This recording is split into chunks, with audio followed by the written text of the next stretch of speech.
I've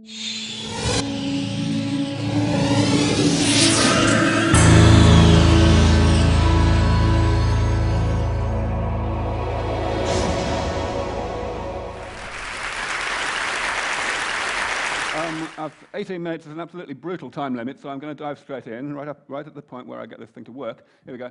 I'm going to talk about 5 different things. I'm going to talk about why defeating aging is desirable. I'm going to talk about why we have to get our shit together and actually talk about this a bit more than we do. I'm going to talk about feasibility as well, of course. I'm going to talk about why we are so fatalistic about doing anything about aging. And then I'm going to spend perhaps the second half of the talk talking about how we might actually be able to prove that our fatalism is wrong, namely by actually doing something about it. I'm going to do that in 2 steps. The first one I'm going to talk about is how to get from a relatively modest amount of life extension, which I'm going to define as 30 years, applied to people who are already in middle age when you start, to a point which can genuinely be called defeating aging, namely essentially an elimination of the relationship between how old you are and how likely you are to die in the next year, or indeed to get sick in the first place. And of course, the last thing I'm going to talk about is how to reach that intermediate step, that point of maybe 30 years life extension. So I'm going to start with why we should. Now, I want to ask a question. Hands up, anyone in the audience who is in favor of malaria? That was easy. Okay, hands up anyone in the audience who's not sure whether malaria is a good thing or a bad thing. Okay, so we all think malaria is a bad thing. That's very good news, because I thought that was what the answer would be. Now, the thing is, I would like to put it to you that the main reason why we think that malaria is a bad thing is because of a characteristic of malaria that it shares with aging. And here is that characteristic. The only real difference is that aging kills considerably more people than malaria does.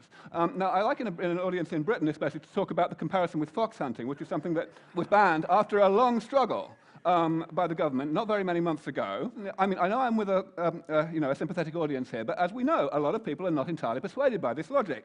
And this is actually a rather good comparison, it seems to me. A lot of people said, well, it's the city boys have no business telling us rural types what to do with our time. It's a traditional part of the way of life, and we should be allowed to carry on doing it. It's ecologically sound. It stops a population explosion of foxes. But ultimately, the government prevailed in the end because the majority of the British public, and certainly the majority of members of Parliament, came to the conclusion that it was really something that should not be tolerated in a civilized society.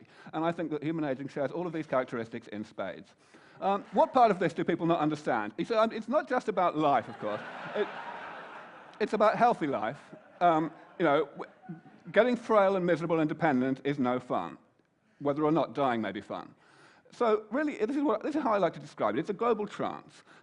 These are the sorts of unbelievable excuses that people give for aging. And I'm not actually saying that these excuses are completely valueless. There are some good points to be made here, things that we ought to be thinking about, forward planning, so that nothing goes so that we minimize the turbulence when we actually figure out how to fix aging.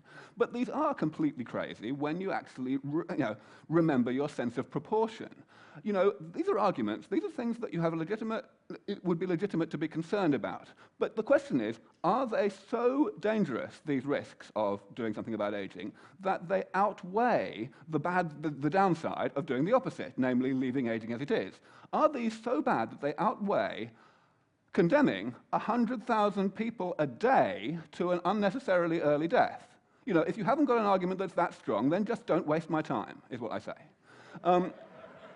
Now, there is one argument that some people do think really is that strong, and here it is. People worry about overpopulation. They say, well, if we fix aging, no one's going to die to speak of, or at least the death toll is going to be much lower, only from crossing St. Giles carelessly. And therefore, we're not going to be able to have many kids, and kids are really important to most people. And that's true. And a lot of people try to fudge this question and give answers like this. I don't agree with those answers. I think they basically don't work. I think it's true that we will face a dilemma in this respect. We will have to decide whether to have a low birth rate or a high death rate.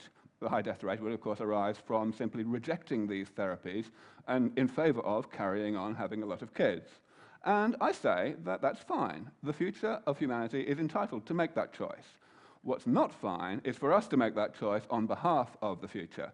If we vacillate and hesitate and do not actually develop these therapies, then we are condemning a whole cohort of people who would have been young enough and healthy enough to benefit from those therapies, but will not be because we haven't developed them as quickly as we could. We will be denying those people an indefinite lifespan, and I consider that that is immoral. That's my answer to the overpopulation question. Right, so the next thing is, why should we get a little bit more active on this? And the fundamental answer is that the pro-aging trance is not as dumb as it looks.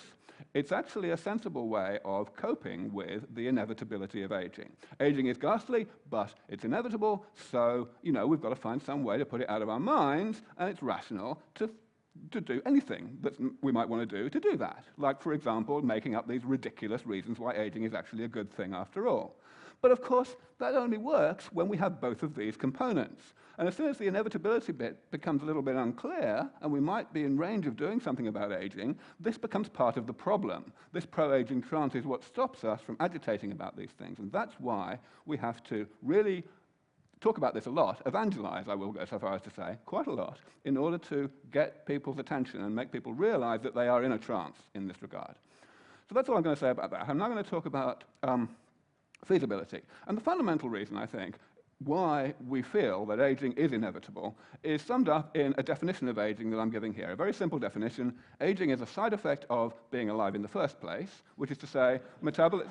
I mean, this is not a completely tautological statement. It's a reasonable statement. Aging is basically a process that happens to inanimate objects like cars, and it also happens to us, despite the fact that we have a lot of clever self-repair mechanisms, because those self-repair mechanisms are not perfect. So basically metabolism, which is defined as basically everything that keeps us alive from one day to the next, has side effects. Those side effects accumulate and eventually cause pathology. That's a fine definition. So we can put it this way. We can say that we have this chain of events, and there are really two games in town, according to most people, with regard to postponing aging. They're what I'm calling here the gerontology approach and the geriatrics approach. The geriatrician will intervene late in the day when pathology is becoming evident, and the geriatrician will try and hold back the sands of time and stop the accumulation of side effects from causing the pathology quite so soon. Of course, it's a very short-termist strategy. It's a losing battle because the things that are causing the pathology are becoming more abundant as time goes on. The gerontology approach looks much more promising on the surface because it's, prevention is better than cure. But unfortunately, the thing is that we don't understand metabolism very well. In fact, we have a pitifully poor understanding of how organisms work. Even cells we're not really too good on yet. We discovered things like, for example, RNA interference only a few years ago, and this is a really fundamental component of how cells work. Basically, gerontology is a fine approach in the end, but it is not an approach whose time has come when we're talking about intervention. So then, what do we do about that? I mean, that's a fine logic. That sounds pretty convincing, pretty ironclad, doesn't it? But it isn't. Before I tell you why it isn't, I'm going to go a little bit into what I'm calling step 2. Just suppose, as I said, that we do acquire, let's say we do it today, for sake of argument, the ability to confer 30 extra years of healthy life on people who are already in middle age, let's say 55. I'm going to call that robust human rejuvenation. Okay? What would that actually mean for how long people of various ages today, or equivalently of various ages at the time that these therapies arrive, would actually live? In order to answer that question, you might think it's simple, but it's not simple. We can't just say, well, if they're young enough to benefit from these therapies, then they'll live 30 years longer. That's the wrong answer. And the reason it's the wrong answer is because of progress. There are two sorts of technological progress, really, for this purpose. There are fundamental major breakthroughs, and there are incremental refinements of those breakthroughs. Now, they differ a great deal in terms of the predictability of time frames. Fundamental breakthroughs, very hard to predict how long it's going to take to make a fundamental breakthrough. It was a very long time ago that we decided that flying would be fun, and it took us until 1903 to actually work out how to do it. But after that, things were pretty steady and pretty uniform. I think this is a reasonable sequence of events that happened in the progression of the technology of powered flight. We can think really that each one is sort of beyond the imagination of the inventors of the previous one, if you like. It's a sort of, the incremental advances have added up to something which is not incremental anymore. This is the sort of thing you see after a fundamental breakthrough. And you see it in all sorts of technologies. Computers, you can look at a more or less parallel timeline that happened, of course, a bit later. You can look at medical care, hygiene, vaccines, antibiotics, the same sort of time frame. So I think that actually step 2 that I called a step a moment ago isn't a step at all. That, in fact, the people who are young enough to benefit from these first therapies that give this moderate amount of life extension, even though those people are already middle-aged when the therapies arrive, will be at some sort of cusp. they will mostly survive long enough to receive improved treatments that will give them a further 30 or maybe 50 years. In other words, they will be staying ahead of the game. The therapies will be improving faster than the remaining imperfections in the therapies are catching up with us. This is a very important point for me to get across because, most people, when they hear that I predict that a lot of people alive today are going to live to 1,000 or more, they think that I'm saying that we're going to invent therapies in the next few decades that are so thoroughly eliminating aging that those therapies will let us live to 1,000 or more. I'm not saying that at all. I'm saying that the rate of improvement of those therapies will be enough. They'll never be perfect, but we'll be able to fix the things that 200-year-olds die of before we have any 200-year-olds, and the same for 300 and 400 and so on. I've decided to give this a little name, which is longevity escape velocity, and it seems to get the point across. So these trajectories here are basically how we would expect people to live in terms of remaining life expectancy as measured by their health, for given ages that they were at the time that these therapies arrived. If you're already 100, or even if you're 80 and an average 80-year-old, we probably can't do a lot for you with these therapies because you're too close to death's door for the really initial experimental therapies to be good enough for you. You won't be able to withstand them. But if you're only 50, then there's a chance that you might be able to pull out of the dive and, eventually get through this and start becoming biologically younger in a meaningful sense in terms of your youthfulness, both physical and mental, and in terms of your risk of death from age-related causes. And of course, if you're a bit younger than that, then you're never even going to get near to being fragile enough to die of age-related causes. So this is a genuine conclusion that I come to, that the first 150-year-old, we don't know how old that person is today because we don't know how long it's going to take to get these first-generation therapies. But irrespective of that age, I'm claiming that the first person to live to 1,000, subject, of course, to global catastrophes, is actually probably only about 10 years younger than the first 150-year-old, and that's quite a thought. All right, so finally I'm going to spend the rest of the talk, my last 7.5 minutes, on step one, namely how do we actually get to this moderate amount of life extension that will allow us to get to escape velocity. And in order to do that, I need to talk about mice a little bit. I have a corresponding milestone to robust human rejuvenation. I'm calling it robust mouse rejuvenation, not very imaginatively. And this is what it is. I say we're going to take a long-lived strain of mouse, which basically means mice that live about 3 years on average. We do exactly nothing to them until they're already 2 years old, and then we do a whole bunch of stuff to them, and with those therapies, we get them to live on average to their 5th birthday. So in other words, we add 2 years. We treble their remaining lifespan, starting from the point that we started the therapies. The question then is, what would that actually mean for the time frame until we get to the milestone I talked about earlier for humans, which we can now, as I've explained, equivalently call either robust human rejuvenation or longevity escape velocity? Secondly, what does it mean for the public's perception of how long it's going to take for us to get to those things, starting from the time we get the mice? And thirdly, the question is, what will it do to actually how much people want it? And it seems to me that the first question is entirely a biology question, and it's extremely hard to answer. One has to be very speculative, and many of my colleagues would say that we should not do this speculation, that we should simply keep our counsel until we know more. I say that's nonsense. I say we absolutely are irresponsible if we stay silent on this. We need to give our best guess as to the time frames in order to give people a sense of proportion so that they can assess their priorities. So I say that we have a 50-50 chance of reaching this RHR milestone, robust human rejuvenation, within 15 years from the point that we get to robust mouse rejuvenation. 15 years from the robust mouse. The public's perception will probably be somewhat better than that. The public tend to underestimate how difficult scientific things are, so they'll probably think it's 5 years away. They'll be wrong, but that actually won't matter too much. And finally, of course, I think it's fair to say that a large part of the reason why the public is so ambivalent about aging now is the global trance I spoke about earlier, the coping strategy.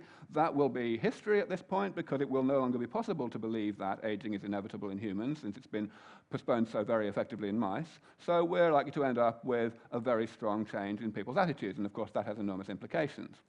So in order to tell you now how we're going to get these mice, I'm going to add a little bit to my description of aging. I'm going to use this word damage to denote these intermediate things that are caused by metabolism and that eventually cause pathology. Because the critical thing about this is that even though the damage only eventually causes pathology, the damage itself is caused ongoingly throughout life, starting before we're born. But it is not part of metabolism itself. And this turns out to be useful because we can redraw our original diagram this way. We can say that fundamentally the difference between gerontology and geriatrics is that gerontology tries to inhibit the rate at which metabolism lays down this damage. And I'm going to explain exactly what damage is in concrete biological terms in a moment. And geriatricians try to hold back the sands of time by stopping the damage converting into pathology, and the reason it's a losing battle is because the damage is continuing to accumulate. So there's a third approach, if we look at it this way. We can call it the engineering approach, and I claim that the engineering approach is within range. The engineering approach does not intervene in any processes. It does not intervene in this process or this one, and that's good because it means that it's not a losing battle, and it's something that we are within range of being able to do because it doesn't involve improving on evolution. The engineering approach simply says, let's go in and periodically repair all of these various types of damage, not necessarily repair them completely, but repair them quite a lot, so that we keep the level of damage down below the threshold that must exist that causes it to be pathogenic. We know that this threshold exists because we don't get age-related diseases until we're in middle age, even though the damage has been accumulating since before we were born. Why do I say that we're in range? Well, this is basically it. That's the point about this slide is actually the bottom. If we try to say which bits of metabolism are important for aging, we will be here all night, because basically all of metabolism is important for aging in one way or another. This list is just for illustration, it is incomplete.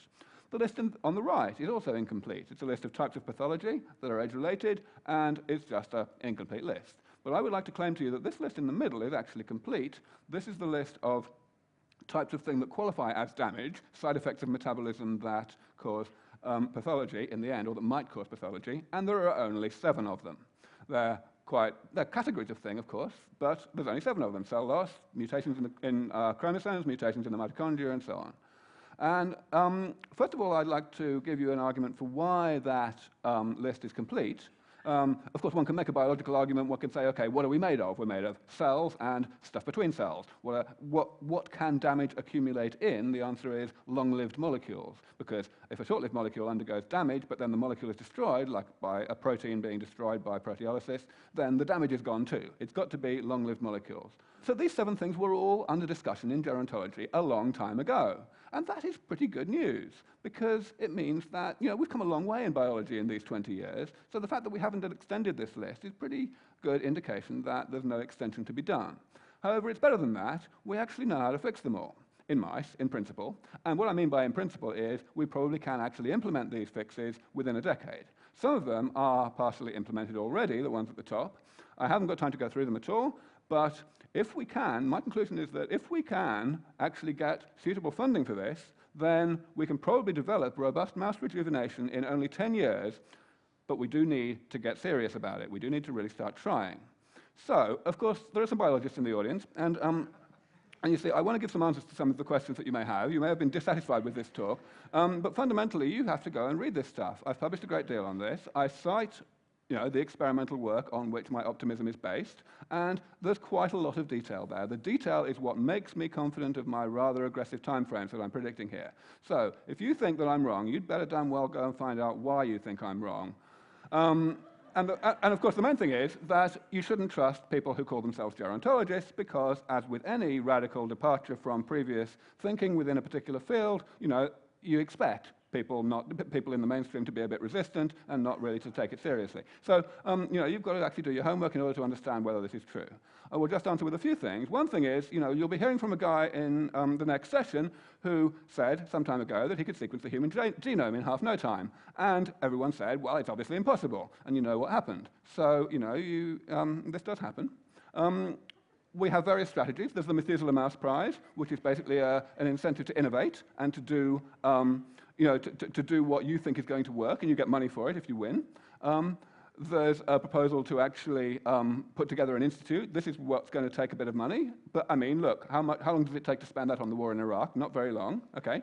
It's got to be philanthropic, because profits distract biotech, but it's basically got a 90% chance, I think, of succeeding in this. And I think we know how to do it. And I'll stop there. Thank you. Aubrey, I don't know if there's going to be any questions, but I thought we'd give people the chance. Since you've been talking about aging and trying to defeat it, why is it that you make yourself appear like an old man? Because because I am an old man. I am actually 158. I am Species on this planet have evolved with immune systems to fight off all the diseases so that individuals live long enough to procreate. However, as far as I know, all the species have evolved to actually die.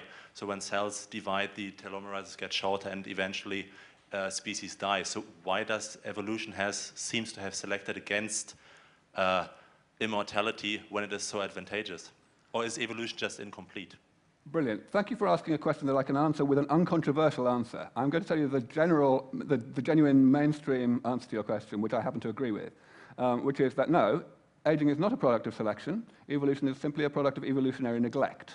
In other words, we have aging because it's hard work not to have aging. You need more genetic pathways, more sophistication in your genes in order to age more slowly, and that carries on being true the longer you push it out. So to the extent that evolution doesn't care whether genes are passed on by individuals living a long time or by procreation. There's a certain amount of modulation of that, which is why different species have different lifespans, but that's why there are no immortal species. The genes don't care, but we do. That's right. Yeah. Hello. I read somewhere that in the last 20 years, the average lifespan of basically anyone on the planet has grown by 10 years. If I project that, that would make me think that I would live until 120 if I don't crash on my motorbike. That means that I'm one of your subjects to become 1,000-year-old? If you lose a bit of weight.